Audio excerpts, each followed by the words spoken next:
दोस्तों 19वीं सदी के इख्तिताम पर स्पेन की वसीअ व अरीज़ सल्तनत ज़वाल पजीर थी। कई हिस्सों पर मरकज़ का कंट्रोल ना होने के बराबर था। मैं हूं मोहम्मद ज़ीशान और आप देख रहे हैं क्रेडिबल आसी यूट्यूब चैनल।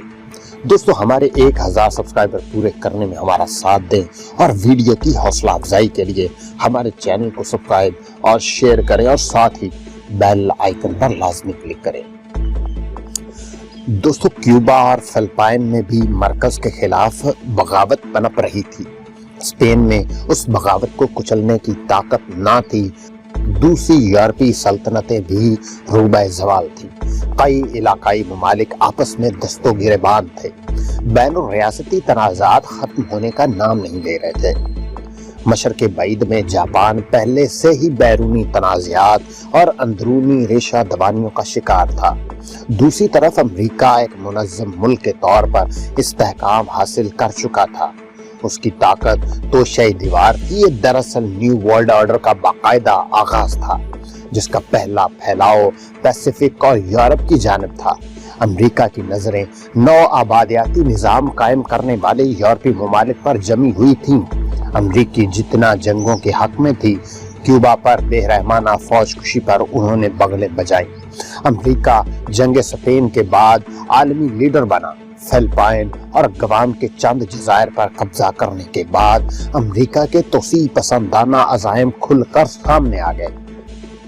अमेरिका को जापान तक पहुंचने का एक रास्ता मिल गया।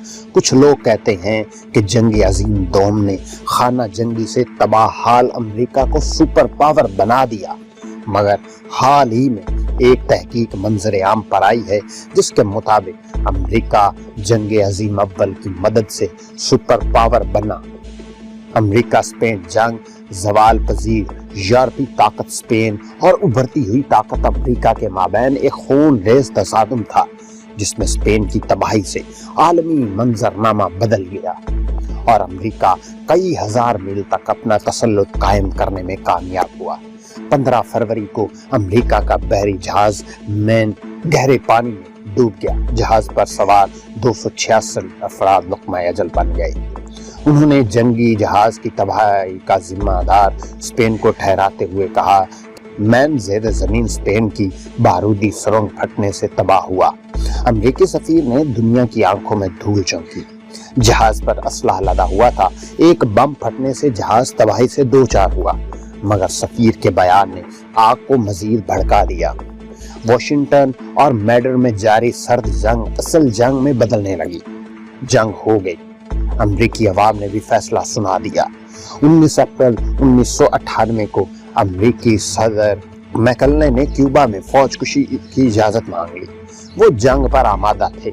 गोला बारूद आजमाने के लिए पहले से ही कांग्रेस से इजाजत के तलबदार थे, जो उन्हें सफीर के बयान के बाद फौरन ही मिल गई। यूं समझिए पलक झपकने में मिल गई। 23 अप्रैल को अमेरिकी बहरिया ने नाकाबंदी शुरू कर दी। 2 दिन में स्पेन और क्यूबा का मुहासरा हो गया। क्यूबा में स्पेन के 1.5 लाख जमीनी दस्ते और 80 लाख मकामी मलेशिया के जवान तैनात थे। इतनी बड़ी तादाद में फौजी दस्ते किसी भी जंग का पांसा पलट सकते थे। एम्परर स्पेन की फौज को अच्छी तरबियत मिली, न जदीद असलहा।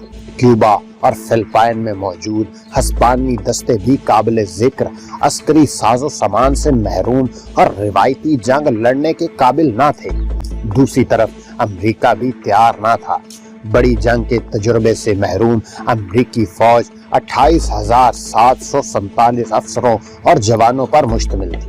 ऐलान जंग के फौरन बाद 23 अप्रैल को फौजी दस्ते तमाम रियासतों से वापस बुला लिए गए। अलबत्ता अमेरिकी बहरिया बेहतरीन हालत में थी। किसी भी सफर का मुहासरा करने की सलाहियत शक्को शुबा से बालातर थी। स्पेन के नजदीक ये ऐलान जंग था। अमेरिका ने भी 1 मई को खलीज मनीला के तबल बजाना शुरू कर दिए। जंग खलीज मनीला आगाज था। उसने बिलाखिर फिलिपाइन की पूरी साहिली पट्टी पर अमेरिकी परचम लहरा दिया। खलीज मनीला में बराए नाम लड़ाई हुई। मामूली जंग के बाद स्पेन के मकामी फौजियों ने हथियार फेंक दिए। क्यूबा के गर्दो नवाह में मुख्तसर जंग का फैसला 22 जून को हो गया। امریکہ کی 5ویں کور نے کسی مزاحمت کے بغیر ایک علاقے پر امریکی جھنڈا لہرا دیا۔ ان دنوں یہ علاقہ خانہ جنگی کا شکار تھا۔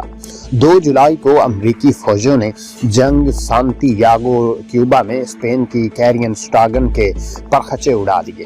سان پیاگو میں ہسپانوی بری فوج نے امریکی بحریہ کی خوفناک بمباری سے گھبرا کر 17 جولائی کو ہتھیار پھینک دیے۔ البتہ باقی حصوں میں جنگ جاری رہی۔ اسپین چاروں اطراف سے امریکی بحریہ کے گھیرے میں تھا۔ غیر ملکی قیمت پہنچنے کی مرحوم میں امید بھی ختم ہو گئی۔ چنانچہ 18 جولائی کو مرکزی حکومت نے بھی امن اور مذاکرات کی خاطر گھٹنے ٹیک لیے۔